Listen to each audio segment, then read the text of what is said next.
3 inches. That's how far over the property line my truck sat while I unloaded groceries.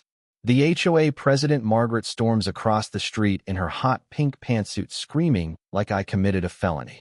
$500 fine. Instant. No warning. But that's just the start. She's documented 60 violations in 4 months. My mailbox, my grass, even my doormat. I'm buried in fines with nowhere to turn. Then I discover the land behind her house is for sale. 5 acres with a walking trail she's used every morning for 8 years. She treats it like her personal paradise. So I buy it. All of it. Cash. Her scream when she sees my survey stakes shakes the whole neighborhood. She thinks she can destroy me. She has no idea what's coming. Stay until the end because the courtroom moment is absolutely insane. Comment where you're watching from. I want to see how far this spreads. The grocery bags are cutting into my fingers when I hear the heels. Click, click, click, like a metronome of rage marching across the pavement toward me. I don't even have to look up to know it's her. Margaret, HOA president for 8 years. Dictator of Evergreen Hills for longer than that. Excuse me. Her voice hits like a slap. I turn slowly, milk jug in one hand, bread in the other. She's 10 feet away and closing fast. Hot pink pantsuit. Matching blazer and trousers so sharp they could cut glass. White blouse underneath. Hair pulled back tight enough to give me a headache just looking at it. She's mid-40s, but carries herself like she owns the entire mountain range behind us. You are 3 inches over the property line. I blink. Look down at my truck. It's barely kissing the edge of my driveway. Maybe, the rear tire is slightly on the painted line that separates my property from the street. I'm just unloading. Rules are rules. She's in my face now. Actually in my face. I can smell her perfume. Something expensive and suffocating. Her phone is up, snapping photos. Flash on. Different angles. She's documenting this like it's a crime scene. Margaret, I'll move it in 2 minutes. $500 fine. She's scrolling through something on her phone now. Showing me. It's a photo album. My property. Timestamped. Annotated. Your mailbox is the wrong shade of black. See, that's midnight black. HOA requires onyx black. Violation. My jaw clenches. She swipes. Your lawn edging is 2 inches too tall. Violation. Swipe. Your welcome mat is not on the approved vendor list. Violation. Swipe. You parked your trash bins facing the wrong direction last Tuesday. Violation. Each word is a hammer strike. Each violation documented in excruciating detail. Dates. Times. Measurements. She has 63 photos. I count them as she scrolls. Behind her, I see Mrs. Chun peeking through her curtains. Tom across the street pretending to check his mailbox, but watching everything. Jennifer 3 houses down, standing frozen on her porch. Nobody moves. Nobody helps. They're all terrified. There's an emergency HOA meeting tonight, Margaret says, her voice dropping to something almost sweet. Almost. 7 p.m. We'll be discussing your continued violations and possible legal action. Legal action. The words hang in the mountain air like a threat. You've been warned multiple times, she continues, tucking her phone into her blazer pocket. But you seem to think you're above the rules. That ends tonight. She turns on her heel, those clicking heels again, and marches back toward her house. It's directly across the street. White with black shutters. Perfect lawn. Perfect hedges. Perfect everything. Not a single blade of grass out of place. I stand there holding groceries, my truck still 3 inches over some imaginary line, and something inside me cracks. Not breaks. Cracks. The kind of crack that doesn't shatter immediately, but spreads slowly. Silently. Dangerously. I watch her disappear into her perfect house. Watch her perfect door close behind her. And I make a decision right there in my driveway with milk getting warm in my hand. If Margaret wants war, she's going to get it. But not the war she expects. I smile. Load my groceries inside. Move my truck exactly 3 inches back. And start planning. 2 a.m. Coffee's cold. Eyes burning. I've been staring at property records for 4 hours. The HOA meeting was exactly what I expected. A public execution disguised as community discussion. Margaret stood at the front with a PowerPoint presentation. Actual PowerPoint. 63 slides of my violations. Photos. Dates. Dollar amounts. $3,000 in accumulated fines. The board voted unanimously. Pay or face a lien on my house. Nobody spoke up for me. Not Tom. Not Jennifer. Nobody. So now I'm here. Laptop glowing. County property database open. Searching for something. Anything. A way out. A loophole. Revenge disguised as research. That's when I see it. Parcel 447B.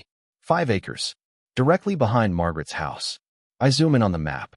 The property borders our neighborhood, but sits outside HOA jurisdiction. Trees. Creek. Trails. I've seen Margaret walking there every morning at 6 a.m. sharp. Coffee in hand. Designer athleisure. Her private meditation time. Except it's not her property. I click deeper. Owner, Robert Harrison. Elderly. Deceased 3 months ago. Estate sale. Listed price, $250,000. My heart starts hammering. I pull up satellite view. The property is stunning. Dense pine forest. A creek cutting through the western edge. Natural clearings with mountain views. And Margaret's house backs right up to it. Her backyard fence opens onto what she clearly thinks is her personal nature reserve. I find more records. Margaret's been fighting this sale for months. Filed complaints with the county. Claimed it should be public parkland. Written letters to the Planning Commission. Started petitions in the neighborhood Facebook group. Why? I click through her social media. There, posted 6 months ago. Photo of her on a wooden bench surrounded by trees. Caption, my morning meditation spot where I find peace. Hashtags, blessed, nature, gratitude. My morning meditation spot. Not a spot. Not the community spot. My spot. I scroll further. More photos. Her on the trail. Her by the creek. Her husband installing a little bridge over the water. Her with a group of neighbors having a nature walk. All on property she doesn't own. The previous owner must have been too old or too kind to care. Let the neighborhood use it freely. Maybe even encouraged it. But Robert Harrison is dead now, and his estate wants to sell. I check my bank account. The business I sold last year. My uncle's inheritance. I have the money. Easily. My hand hovers over my phone. It's 2:30 in the morning, but I don't care. I pull up the listing. Find the realtor's emergency contact number. One call. That's all it would take. Margaret wanted to bury me in violations. Wanted to take my house. Wanted to make me an example. What if I bought her sanctuary instead? The thought makes me smile for the first time in weeks. I imagine her face. Her perfect morning routine shattered. Her meditation bench on land she can never access again. I don't call yet. Not at 2:30 a.m. But I set an alarm for 8. First thing tomorrow morning, I'm making an offer. Full price. Cash. No contingencies. Margaret's been walking through her backyard gate onto that trail for years. Treating 5 acres of someone else's land like her personal kingdom. Tomorrow, I become the new king. And kings can close their borders whenever they want. I finish my cold coffee. Close the laptop. Go to bed. For the first time in months, I sleep perfectly. The realtor sounds confused. You want to pay full price? Cash. No inspection. That's correct, I say. It's 8:15 a.m. I'm on my second coffee. Already sent the email. Already got her call back. Sir, this property is landlocked. The only access is through an easement via the Evergreen Hills neighborhood. You'd need. I live in Evergreen Hills, I interrupt. The easement won't be a problem. Silence on the line. Then, can I ask what you're planning to do with it? There's limited development potential. No road access. The topography is. I'll figure it out. How soon can we close? Well, if you're paying cash and waiving inspection, 3 weeks? 2 weeks. I'll pay for expedited title work. Another pause. Mister, just send me the paperwork. I'll have my attorney review it today. I hang up. My hands are shaking. Not from fear. From anticipation. 2 weeks feels like forever. 13 days later, I'm sitting in a title company office signing papers. The notary watches me initial page after page. Deed. Transfer documents. Title insurance. Easement rights. The realtor still looks baffled. You're sure about this? I mean, it's beautiful land, but... I'm sure. Final signature. Stamp. Done. 5 acres of pristine mountain property. Mine. Legally mine. I don't tell anyone. Not yet. I want to see her face. Day 15. Saturday morning. 6 a.m. I'm parked at the end of my street with coffee and binoculars. Sure enough, right on schedule, Margaret's back door opens. Designer pink athletic wear today. Hair in a perfect ponytail. Yoga mat under one arm. She walks through her back gate, the one that opens directly onto my property now, and heads down the trail. I wait 30 minutes. Let her get deep into her meditation routine. Then I make the call. The survey company arrives at 8 a.m. 3 guys with bright orange flags and GPS equipment. I meet them at the property line. I need every boundary marked, I tell them. Every corner. Every 20 feet along each line. Make it impossible to miss. They get to work. Flags stabbing into the earth like tiny orange declarations of war. By 10 a.m., the entire property perimeter is marked. That's when I hear it. A scream. High-pitched. Disbelieving. Echoing through the pine trees. Margaret. I walk casually to my backyard. Pretend to water some plants. Wait. The screaming gets closer. She's crashing through the woods now. Branches snapping. The clicking heels replaced by running shoes pounding dirt. She emerges into her backyard and stops cold, staring at the orange flags running along the fence line. Her fence line. Her phone is out. She's calling someone. Pacing. Her free hand gestures wildly. The yoga mat forgotten on the ground. I keep watering. Act like I don't notice. 3 minutes later, pounding on my front door. I take my time answering. Coffee mug in hand. Saturday morning casual. Margaret is pale. Actually pale. Her makeup can't hide it. You bought it. Her voice cracks on the last word. You bought the Harrison property? I take a slow sip of coffee. Let the silence stretch. Yes. You can't. That's. I walk there every morning. That trail, the bench. I've been using that land for years. It's private property, I say calmly. My private property now. I'll sue you. Her hands are shaking. The HOA will. We'll fight this. That land should be public. The HOA has no jurisdiction over land outside neighborhood boundaries. Check your bylaws. I did. Her face goes from pale to red. You're doing this to punish me. This is retaliation. I smile. Just a little. Have a nice day, Margaret. I close the door. Lock it. Walk back to my kitchen window. She's standing on my porch. Frozen. Phone to her ear again. Probably calling her lawyer. Good. Let her. I own 5 acres of her morning routine now. Her meditation bench. Her nature photography paradise. Her peaceful escape. And she can't do a damn thing about it. The war has officially begun. The first violation notice appears Monday morning. Taped to my door. Neon yellow paper. Official HOA violation notice in bold red letters. Infraction. Grass height exceeds 2.0 inches. Measured at 2.1 inches. Fine, $200. I photograph it. Timestamp. Add it to my growing folder. Tuesday, another notice. My car was parked facing the wrong direction overnight. $150. Wednesday, porch light exceeds approved lumens. $100. Thursday, trash bins visible from street after 7 p.m. collection time. $175. Friday, garden hose not wound on approved reel. $125. Margaret is documenting everything. Prowling the neighborhood with her tape measure and light meter and absolute insanity. Every morning I wake up to a new notice. Every evening I come home to find her photographing my property from the street. But here's what she doesn't know. I'm documenting too. Day 6 after the purchase, I install security cameras. 6 of them. High definition. Night vision. Cloud storage with timestamp verification. Every angle of my property. Every inch of fence line. And they capture everything. Margaret trespassing on my new land at 6 a.m. Still using her trail like nothing changed. Walking past 3 no trespassing signs I installed. Her husband cutting a hole in their back fence to make access easier. Power tools at 7 p.m. on a Wednesday. Neighborhood kids clearly instructed to cut through. Taking shortcuts. Leaving trash.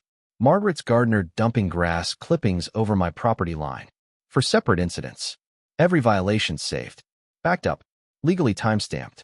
Admissible. The HOA certified letter arrives day 12. Notice of accumulated violations and pending lien. Total fines, $3,247. Payment required within 30 days or a lien will be filed against my property. I take it to my attorney that afternoon. Rebecca Hahn, best property lawyer in 3 counties. Costs $250 an hour and worth every penny. She spreads the notices across her conference table. Reads each one. Her expression doesn't change, but her pen taps faster and faster. Half of these aren't even valid violations, she says finally. Grass height has to exceed 3 inches per state law, not 2. Parking direction isn't enforceable on private driveways. Porch light lumens. She laughs. There's no legal standing. Can we fight it? We can obliterate it. But, she looks up. Do you want to go that route? Because once we start, this becomes a legal war. What's the alternative? Pay the fines. Keep your head down. Hope she gets bored. I think about Margaret's face when she saw those survey stakes. The screaming, the threats, the way she's mobilized the entire neighborhood against me. No, I say. We fight. All of it. Rebecca smiles. Good. Because I also think you have grounds for a harassment claim. These violations are clearly retaliatory. Any jury would see that. How long will it take? Depends how hard they push back. Could be months. Could be a year. I don't care about time. I care about winning. She nods. Starts drafting documents right there. We'll file a motion to dismiss the fines. Counter with harassment and intentional infliction of emotional distress. And she taps one of the violation notices. We'll subpoena the HOA board meeting minutes. I guarantee there's something in there we can use. I leave her office 3 hours later. $5,000 poorer. But it's worth it. The neighborhood petition appears day 15. Posted in the community Facebook group. Started by Margaret. Save our community walking trails. 43 signatures already. A paragraph about preserving neighborhood character and protecting natural spaces for future generations. My name isn't mentioned, but everyone knows. I scroll through the comments. People I've lived near for 5 years. Neighbors who smiled and waved. Now they're calling me selfish, greedy, a bully. But then, 3 private messages. Tom, don't let her win. She's done this to others. Jennifer, thank you for standing up to her. Wish I had your courage. Mike, 72 years old, lives 2 streets over. Margaret fined me $800 last year for a mailbox violation. I almost lost my house. Someone needed to stop her. 3 people. Out of 43 signatures. But it's 3 more than I expected. I close the laptop. Look out my window at Margaret's house. Her lights are on. She's probably planning her next move. Good. Because I'm 3 steps ahead. Phase 2 starts tomorrow. And she has no idea what's coming. Morning dew soaks through my boots. It's 5 a.m. Saturday. I'm walking every inch of my 5 acres for the first time as the actual owner. Not trespassing. Not surveying. Owning. The property is even more beautiful up close. Dense pine forest filters the early light into golden shafts. The creek runs clear over smooth river stones. I can hear it bubbling before I see it. Birds I can't name sing in the canopy. The air smells like earth and sap and morning. And Margaret's trail cuts right through the heart of it. Not a game trail. Not a natural path. A maintained trail. Gravel spread evenly.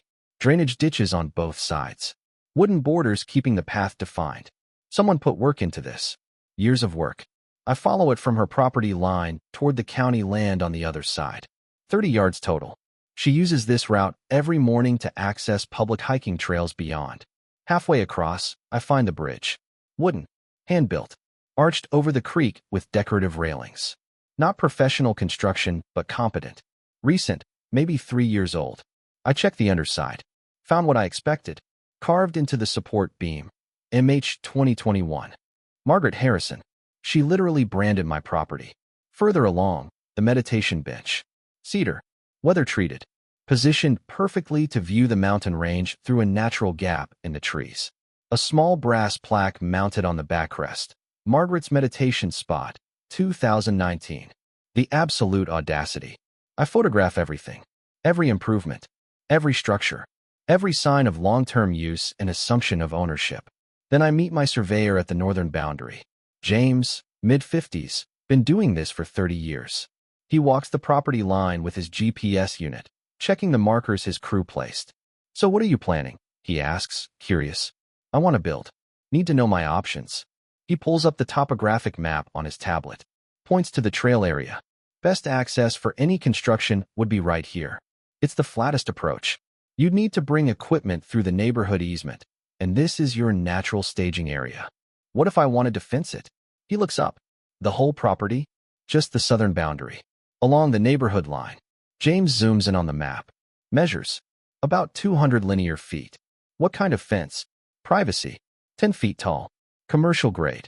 He whistles low. That'll block the view from those houses completely.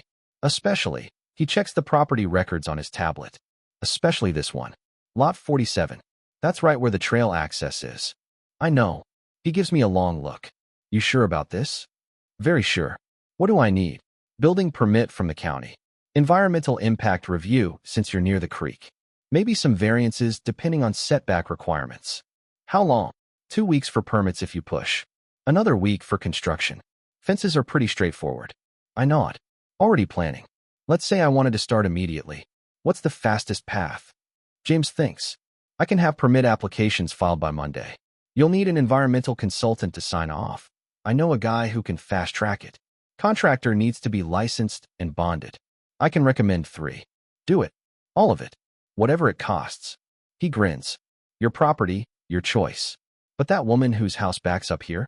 She's going to lose her mind. I'm counting on it. By Sunday afternoon, I've hired everyone. Environmental consultant. $2,500 for expedited review and approval. Contractor. $15,000 for materials and labor. 10-foot cedar privacy fence. 200 feet. Steel posts set in concrete. Built to last decades. Timeline. 3 weeks total if permits clear. I sit in my kitchen reviewing the contracts. Outside my window, Margaret's house looms across the street. Her back windows face the mountains. Her yard opens to the trail. Not for long. In 3 weeks, she'll wake up to 10 feet of solid cedar blocking her view. Blocking her access. Blocking her entire morning routine. No more meditation bench. No more nature photography. No more pretending she owns land that was never hers. I sign the final contract. Date it. Scan it back to the contractor. My phone buzzes. Text from Rebecca, my attorney. HOA board meeting minutes subpoenaed. You were right. 57 violations issued in past 6 months. 49 were against you. Clear pattern of harassment. We have them. I smile. Margaret wanted war. She's getting one. But wars aren't won with volume. They're won with strategy. And I'm playing chess while she's still playing checkers. The county clerk's office smells like old paper and fluorescent lights. I'm here to check on my permit application. Filed Monday. Expedited review requested. Money paid. The clerk, Sandra, according to her nameplate, pulls up my file. Her expression shifts. Oh, you're the Evergreen Hills fence permit. That's me. She glances toward her supervisor's office. Lowers her voice. You should know, there's been a complaint filed. Multiple complaints, actually. My jaw tightens.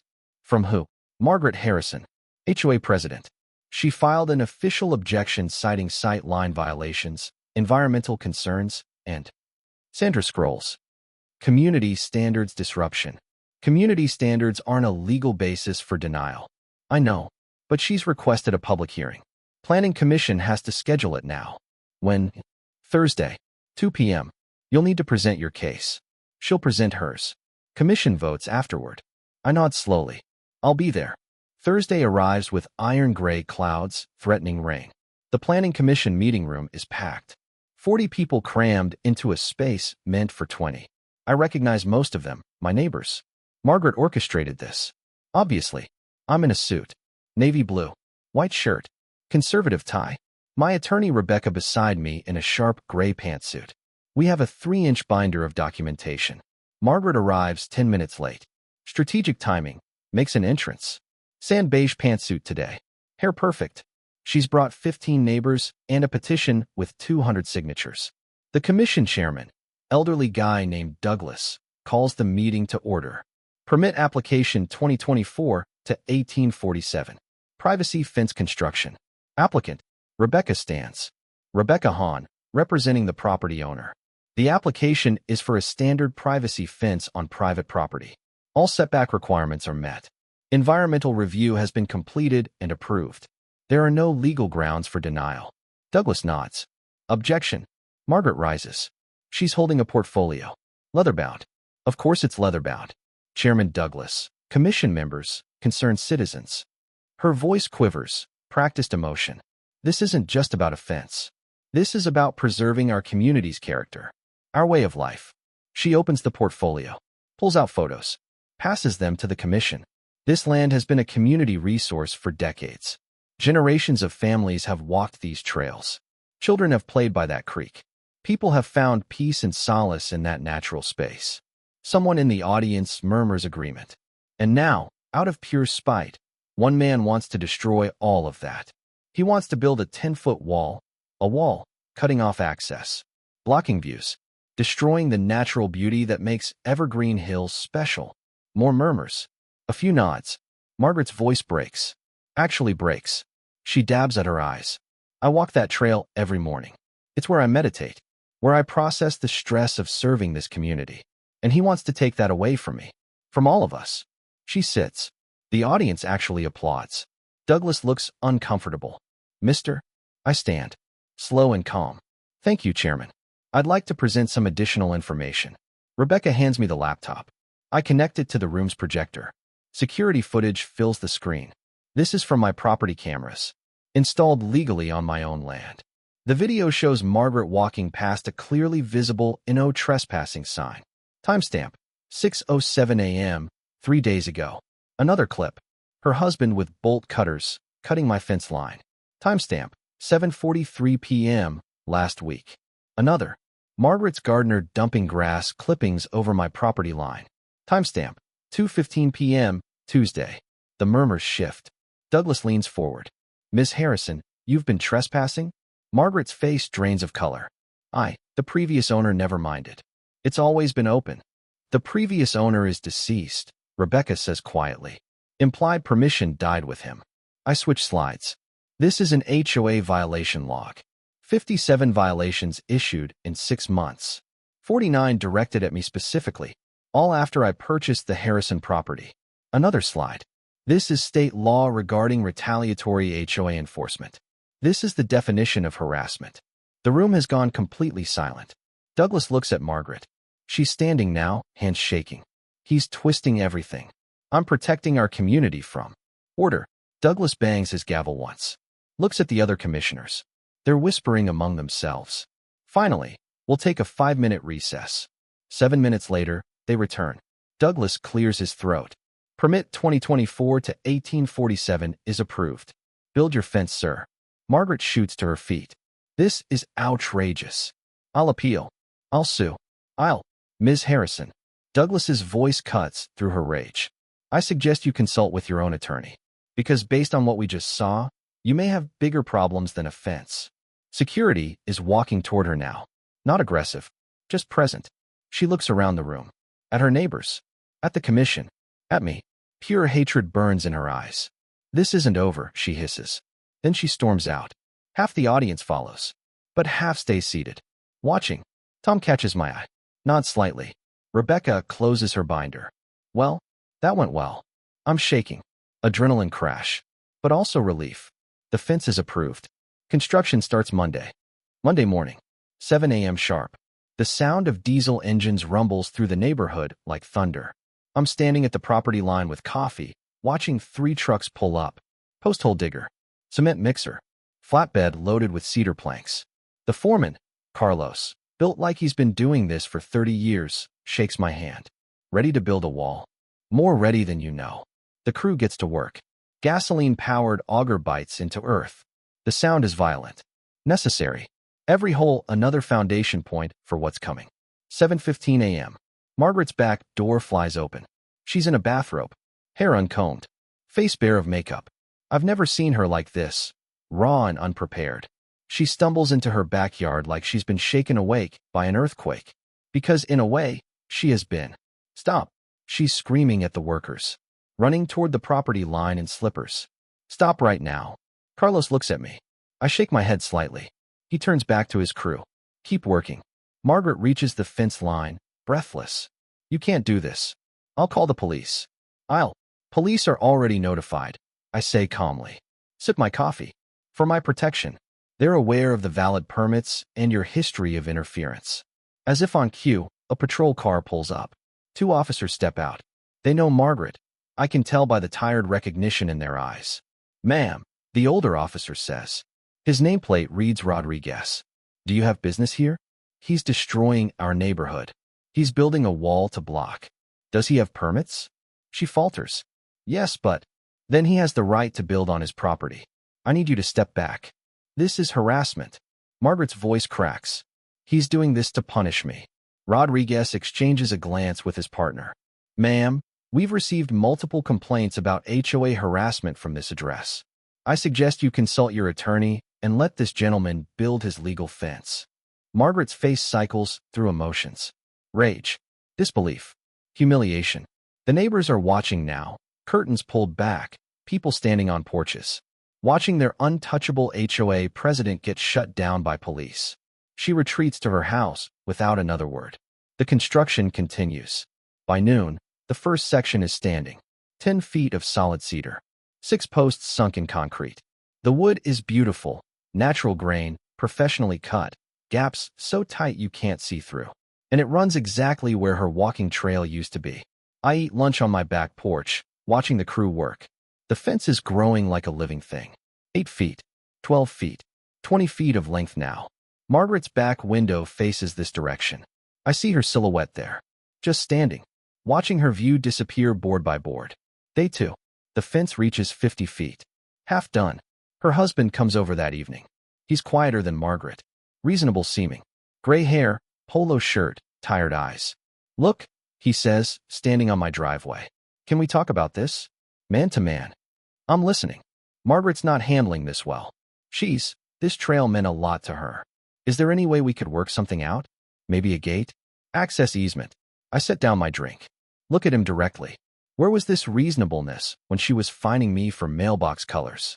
When she threatened to take my house? When she sabotaged my property? He looks away. She gets intense about the HOA. I know. But your wife has terrorized this neighborhood for years. Fined people into financial crisis. Made elderly neighbors cry. Treated everyone like subjects in her kingdom. I know she can be. No. My voice is flat. Final.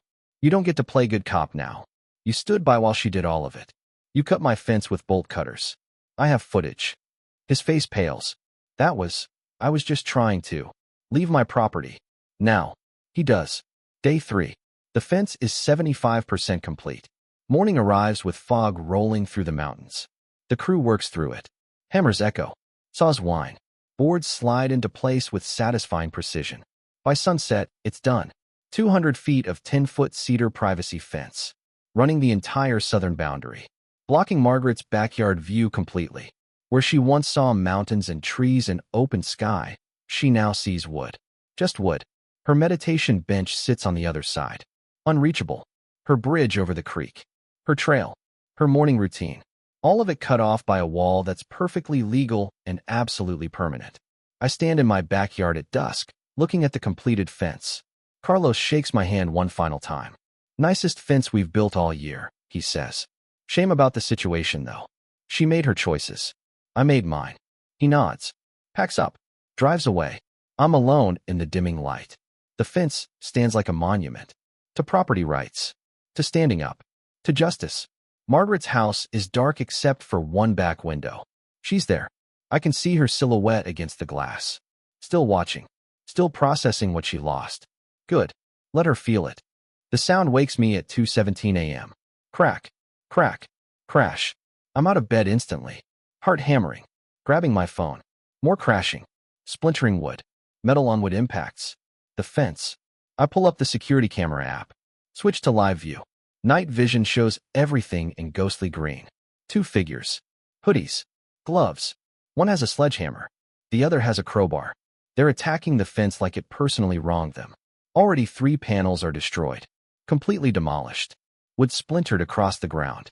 I'm calling 911 before I even realize I've unlocked my phone. 911, what's your emergency? Property destruction in progress. 2 suspects. I have them on camera. I give my address. Watch the screen. The figures are working fast. Methodical. This isn't random vandalism.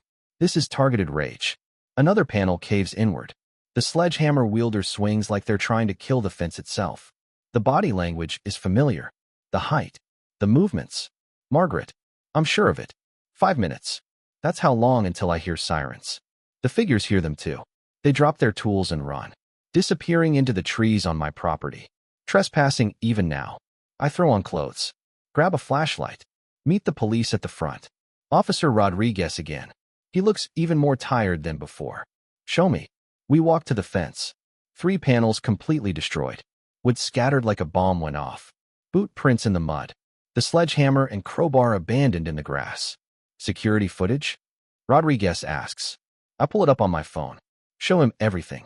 The attack. The figures. The tools. He watches in silence. Rewinds. Pauses on a frame where one figure's face is partially visible under the hood. That's Margaret Harrison, he says quietly. Yes. You're sure you want to press charges? Because if we do this, press them. All of them. Destruction of property. Trespassing. Vandalism. Everything. Rodriguez nods slowly. Okay. We'll need copies of this footage. And you'll need to file a formal report. Dawn breaks gray and cold. I'm standing in the wreckage of my fence, waiting for the contractor. Carlos arrives at 7 with his crew and shock on his face. Jesus, he mutters. Who does this? Someone who doesn't understand consequences yet. He examines the damage. 3 panels destroyed. Posts are intact, though. We can rebuild it. Stronger this time. Steel reinforcement in the posts. Concrete footings deeper. How long? 1 day? And it'll be unbreakable when we're done. Do it. Noon. The sheriff arrives at Margaret's house. I watch from my window. Can't help it. 2 deputies walk to her front door. Knock. Wait. Margaret answers. Still in pajamas. It's noon and she's still in pajamas. The deputies talk. Show her papers. Her face goes from confused to pale to red. She's yelling. I can't hear words, but I can see her body language. Rage. Denial. Pointing toward my house. The deputies are unmoved. Professional. They hand her official papers. Charges filed. Criminal destruction of property. Trespassing. Vandalism. She takes the papers. Slams the door. The deputies walk back to their car. One looks toward my house. Nods slightly. Message received. By evening, the fence is rebuilt. Carlos wasn't kidding. Steel posts. Deeper concrete. Reinforced panels. You could hit this with a truck and it wouldn't budge, he says proudly. I pay him. Add a bonus. Thank him for everything. Hope this is the end of it, he says, packing tools. It will be. That night, I sit on my porch with whiskey, looking at the fence. At Margaret's dark house. My phone buzzes. Text from Rebecca. Restraining order filed and approved. Margaret Harrison cannot come within 100 yards of you or your property. Violation means arrest. Court date set for 6 weeks. Criminal charges pending separately. We have her. I read it twice. 3 times. The HOA president who terrorized an entire neighborhood. Who fined elderly people into poverty. Who treated everyone like subjects. She's facing criminal charges now. Restraining order. Court date. Possible jail time. And all because she couldn't accept that someone stood up. I finish my whiskey. Look at the fence standing strong in the moonlight. Phase 2 is complete. Phase 3 starts tomorrow. And Margaret has no idea what I'm planning next. 6 weeks later. County Courthouse. Courtroom C. The gallery is packed. I'm in a suit again. Navy. Rebecca beside me in charcoal gray. We have 4 binders this time. Months of documentation. Margaret sits on the opposite side with her lawyer. Expensive lawyer, Jerry Knowles, senior partner at Knowles and Associates. Slick back hair. $1,000 suit. The kind of lawyer who makes a living making problems disappear. But problems don't disappear when they're caught on 4K video. The judge enters. Honorable Patricia Coleman. Mid-60s. Reading glasses. Reputation for no-nonsense rulings. Case number 2024, CR 8847. The People versus Margaret Harrison. Criminal destruction of property, trespassing, vandalism. Knowles stands. Smooth as oil. Your Honor, my client has been a pillar of this community for decades. HOA President. Volunteer. This incident is completely out of character and stems from ongoing harassment by the plaintiff. The plaintiff. Judge Coleman interrupts. The defendant is charged with criminal offenses. The plaintiff is the state. Knowles doesn't miss a beat.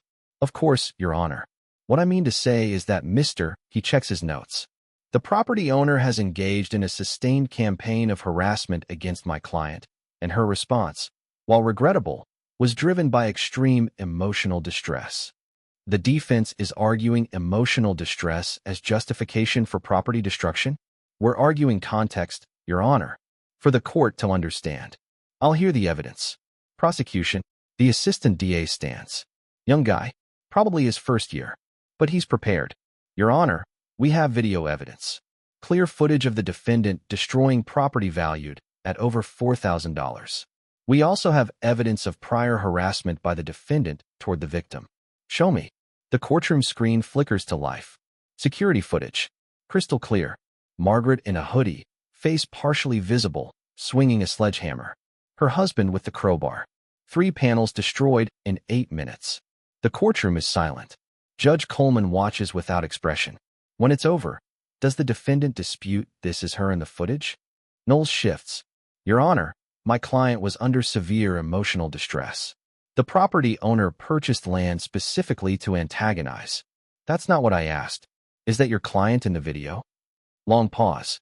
Yes, Your Honor. But. No buts. Continue, prosecution. The ADA plays more footage. Margaret trespassing.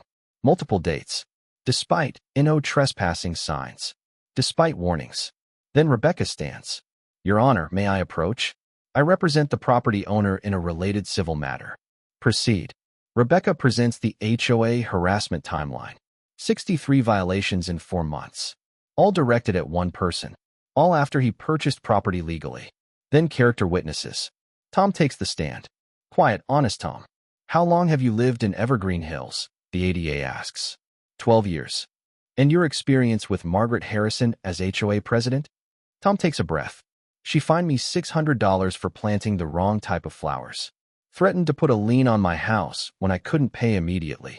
My wife cried for a week. Jennifer next. She screamed at my 8-year-old daughter for riding her bike on the sidewalk. Said children should be better controlled. My daughter had nightmares. Old Mike. Voice shaking. She fined me $800 for a mailbox violation. I'm on Social Security. I had to choose between the fine and my heart medication. I chose medication and she threatened to take my house. Judge Coleman's expression hardens with each testimony. Margaret is crying now. Real tears are performed. I can't tell. Her lawyer keeps whispering to her. Finally, Knowles calls Margaret to the stand. Ms. Harrison, can you explain your actions that night? Her voice breaks. I was just so overwhelmed. That trail was my sanctuary. My mental health depended on it. And he took it away to hurt me. I wasn't thinking clearly. I snapped. And you regret your actions? Completely. I'm so sorry. I'm in therapy now. I'm getting help. I never meant to. Rebecca is turned to cross-examine. She stands slowly. Let silence build. Ms. Harrison, how many violations did you issue in the 4 months after the defendant purchased the Harrison property? I'm not sure. 63. Want to guess how many you issued to all other residents combined during that same period? Silence. 14. Does that seem like the behavior of someone who's being impartial? I was just enforcing the rules. Rules you selectively enforced only against one person? After he legally purchased property you'd been illegally trespassing on for years. Margaret's face reddens. I wasn't trespassing. The previous owner is dead. You never had permission from the estate. You just assumed. Objection. Knowles stands. Argumentative. Sustained. Move on, counselor. Rebecca nods. No further questions. Judge Coleman removes her glasses. Looks directly at Margaret. I've heard enough. Ms. Harrison, you are found guilty on all charges. You are sentenced to 200 hours of community service, a $5,000 fine, and restitution of $15,000 to the property owner for damages, legal fees, and emotional distress. The restraining order remains in effect for 1 year. The gavel falls. Margaret collapses. Her husband has to help her stand. Help her walk from the courtroom. She doesn't look at me. Can't look at me. Outside, Rebecca shakes my hand. That went better than expected. I'm shaking. Adrenaline. Relief. Victory. Thank you. You stood up when others couldn't. That took courage. I watch Margaret and her husband walk to their car. She's broken. Publicly humiliated. Legally defeated. And I feel, not joy. Not exactly. Justice. Pure, clean justice. The change starts small. 3 days after the court ruling, Karen 2 doors down paints her mailbox. Deep burgundy. Rich and beautiful. Not on the approved HOA color list. The violation notice appears on her door the next morning. Standard Margaret protocol. Except Margaret isn't president anymore. Karen tears it up. Films herself doing it. Posts it to the neighborhood Facebook group with the caption, "Not anymore." 43 likes in an hour. Then Tom installs solar panels. No HOA approval. No permission requested. They go up on a Saturday morning. Gleaming black panels covering half his roof. Another violation notice. He ignores it completely. Mike, 72-year-old Mike, who almost lost his house over a mailbox, lets his grass grow to 4 inches. Plants wildflowers along his front walk. Purple and yellow and vibrant orange. The HOA sends a letter. He frames it and hangs it in his front window. It's like watching a prison break in slow motion. One person dares, then another, then 5, then everyone. Jennifer paints her front door turquoise. Bright, beautiful, completely against regulations. The Johnsons plant a vegetable garden in their front yard. Tomatoes and peppers and corn stalks. Sarah Martinez installs a hammock between 2 trees. Visible from the street. Visual clutter violation. Nobody cares. Margaret calls an emergency HOA board meeting. 3 weeks after the court date. She's thinner. Wearing a blush pink pantsuit, but it hangs wrong. Like she bought it in a better time and can't fill it out anymore. 7 people show up. Out of 15 board members. Not enough for quorum. She tries anyway. Standing at the front of the community center, laptop open, that familiar leather notebook. We need to discuss the violation crisis, she starts. Her voice lacks its old authority. Rules are being ignored. Standards are collapsing. If we don't act now, why should we? Tom stands. Quiet Tom, who never challenged anyone. You've used rules as weapons for years. Fined people into poverty. Made children cry. Made elderly neighbors choose between medication and your mailbox regulations. Margaret's face goes red. I was protecting property values. You were protecting your control, Jennifer interrupts. And we're done with it. The bylaws clearly state. The bylaws, Mike says slowly, standing with effort, are being reviewed by a lawyer. Several of us have retained counsel. Turns out a lot of your rules aren't even legal. Margaret looks around the room, searching for support, finding none.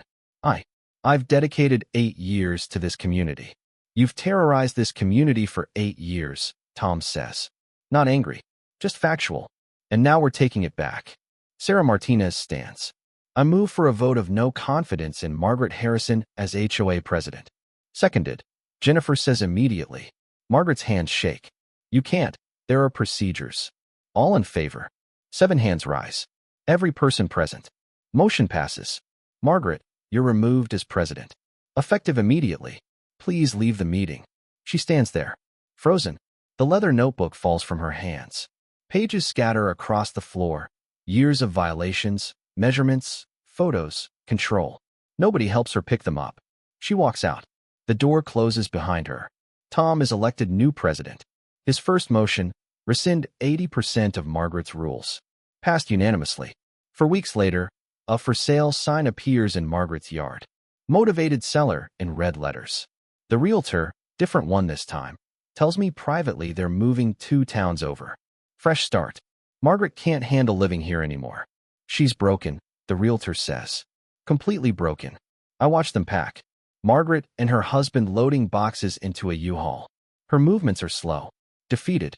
She's aged 10 years and 3 months. Part of me feels bad. Small part. But mostly I feel vindicated. She spent years making people miserable. Wielding power like a weapon. Crushing anyone who dared question her authority. Now she knows how it feels to be powerless. To be the one everyone turns against. To lose everything because you push too hard, too far, too long. The neighborhood throws a party the weekend after she moves out. Not officially. Just, everyone's outside. Grilling. Talking. Kids playing. Tom brings beer to my house. Stands on my porch. Thank you, he says simply. I didn't do it for thanks. I know. But you did what none of us could. You stood up. 3 months ago, people wouldn't make eye contact. Afraid of Margaret. Afraid of violations. Afraid of their own neighborhood. Now kids ride bikes freely. People plant gardens. Doors are painted fun colors.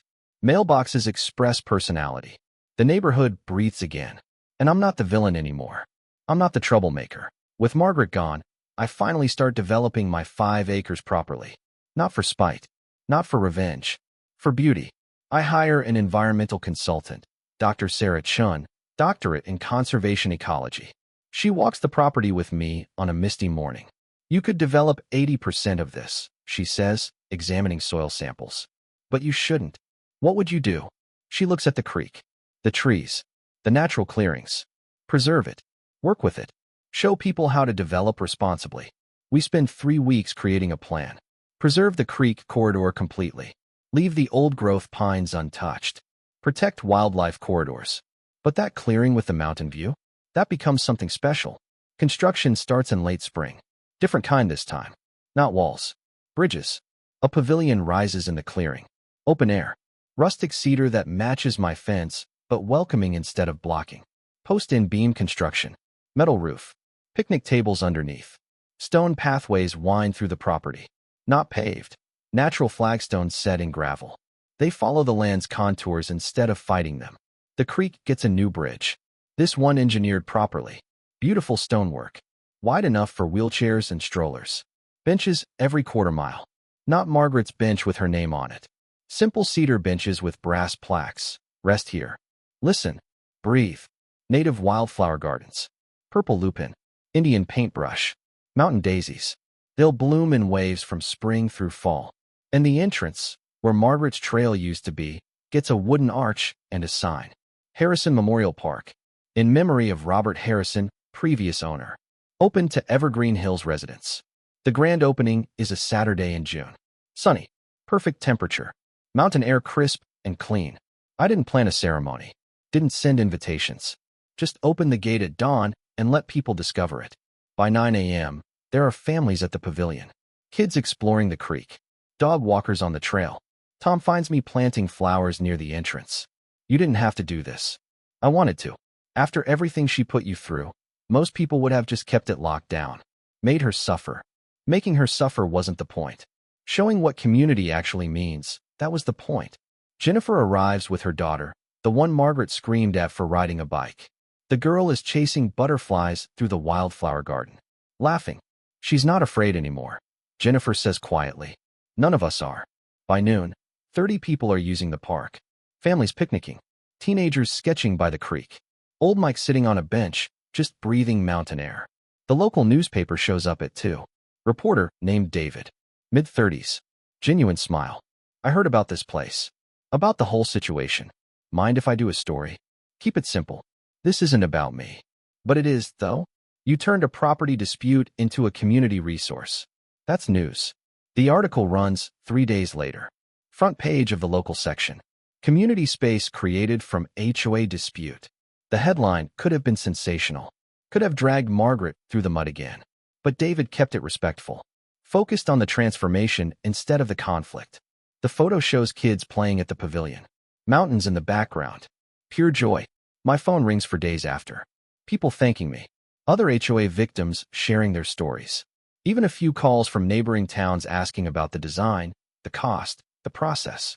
One call stands out. A woman from 3 towns over. Our HOA president is just like your Margaret, she says. Exactly like her. And I just wanted to say thank you. Because now I know it's possible to fight back. And win. Summer fades to fall. The wildflowers shift from purple to gold. Aspen trees turn yellow. The park is used daily now. Essential to the neighborhood routine. I'm sitting at the pavilion one evening. October sunset painting everything orange and pink. The creek babbles. A guitar plays somewhere. Kids chase each other through falling leaves. 3 months ago, this was Margaret's private kingdom. Her walking trail. Her meditation bench. Her assumed ownership of land she never owned. Now it's everyone's. Shared. Beautiful. Free. I didn't take revenge by keeping people out. I took revenge by inviting everyone in. Showing what happens when someone cares about community instead of control. When someone builds up instead of tearing down. The sunset fades to purple. Stars appear. Someone lights the fire pit. People linger. Talking. Laughing. Existing without fear. This is what I wanted. Not Margaret's suffering. Not her humiliation. Just this. Peace. Community. Freedom. 6 months after Margaret moves out, I'm sitting at the pavilion watching November sunset turn the mountains gold. The park is quieter now. Colder. But still beautiful. Still used. Tom's kids are building a stick fort near the creek. Jennifer's reading on a bench. Mike's walking his new dog. A rescue he could finally afford after the HOA fine stopped. Then I see a car I recognize. Silver sedan. Pulling into the small parking area I added in September. My chest tightens. Margaret. She steps out slowly. No pantsuit today. Just jeans. Simple gray jacket. Hair looser. She looks older. Tired. Smaller somehow. She walks toward the pavilion. Sees me. Hesitates. Almost turns back. I don't say anything. Just watch. She approaches. Stops 10 feet away. I'm not here to cause trouble. Okay. I wanted to see it. What you built. I gesture to the bench beside me. After a moment, she sits. We watch the sunset together. Silence stretches. Finally, I was wrong. I look at her. She's staring at the mountains. Not at me. About everything, she continues. The control. The rules. She stops. Breathes. The way I treated people. Including you. I don't respond. Let her sit with it. I'm in therapy now. Real therapy. Twice a week. Her voice is quiet. Defeated. My therapist helped me see what I was doing. That I was trying to control everything external because I felt so out of control internally. She gestures to the pavilion. The pathways. The families. You built something amazing. I tried to destroy community. You created it. People just want to live their lives. I say finally. Without fear. Without someone measuring their grass with a ruler at 6 a.m. She nods. I know that now. I didn't then. I thought, she stops. I thought I was protecting something. Property values. Standards. But I was really just protecting my own need to matter. To be important. A long pause. Tom's kids shriek with laughter near the creek. I'm sorry. Margaret's voice breaks. I know it doesn't fix anything. I know you have every right to hate me. But I'm sorry. For all of it. She stands. Starts to leave. Margaret. She turns. What you did was wrong. The harassment. The fines. The way you made people afraid in their own homes. That was wrong. I know. But you acknowledging it. That takes something too. So thank you for saying it. She nods. Eyes wet. For what it's worth, I'm glad you built this. People should have had this all along. She walks back to her car. Drives away. I never see her again. But somehow, that apology, unexpected and real, feels like the true ending. Not revenge. Not her suffering. Resolution. The thing about justice is that it's not always about punishment. Sometimes it's about transformation. About showing people there's a better way. Margaret spent 8 years making people miserable because she was miserable. Controlling others because she couldn't control herself. Creating fear because she lived in fear. I could have destroyed her completely. Could have made her life hell the way she made mine. Instead, I built something beautiful. Something that proved you don't need tyrants to have standards. You don't need fear to have community. You just need someone willing to stand up and show a better way. The sunset fades to purple and gold. Stars appear. Tom waves goodnight. Jennifer gathers her kids. Mike's dog barks at a squirrel. The park is alive. Free. Exactly what it should have been all along. I stand. Walk the trail one last time before heading home. The creek sounds different in twilight. Peaceful. Eternal. Unconcerned with human drama. My fence still stands. 10 feet of cedar marking boundaries. But it's not a wall anymore. It's just a line. A reminder that sometimes you have to define where you stand before you can invite others to stand with you. Tomorrow, more people will come. Kids will play. Dogs will swim. Families will picnic. Old people will sit and breathe mountain air. And none of them will be afraid. Because one person said no. One person stood up.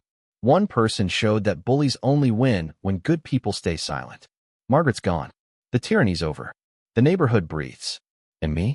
I'm just a guy who bought some land, built a fence, and created a park. But to 63 families in Evergreen Hills, I'm the person who gave them their home back. That's enough. More than enough. The last light fades. I lock the gate behind me. Walk home under stars. Tomorrow starts fresh. For everyone. If this story moved you, if you felt the frustration, the rage, the justice, leave a comment below. Tell me where you're watching from. Share your own HOA horror story. Let me know if you've ever had to stand up to someone who thought they were untouchable. Your words matter. Your stories matter. This community we're building here, it's just like that park. It only works if we all contribute. So drop a comment. Hit that like button. Subscribe if you want more stories of people standing up and winning. Because that's what this channel is about. Justice, courage, community, and showing that sometimes the best revenge is building something beautiful. See you in the next one.